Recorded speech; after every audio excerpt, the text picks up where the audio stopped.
Please read this safety information. In this video tutorial, you will learn how to mount the ABB Kabeldon JDDE earthing device for SLE that is used during maintenance.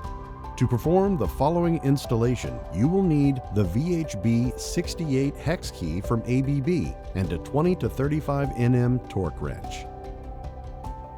Since the JDDE is used for temporary earthing of cable during maintenance, we already installed an SLE device in the bus bar. Before placing JDDE on SLE, first remove the SLE door from its hinges with a firm and distinct motion. You can now slide the JDDE door into the SLE hinges.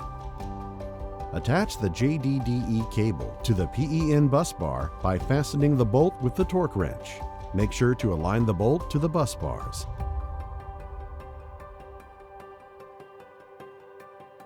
Close the door with a distinct motion. The cables are now connected to earth and maintenance can be performed.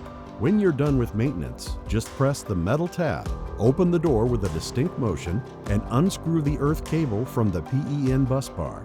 You can now remove the door from its hinges.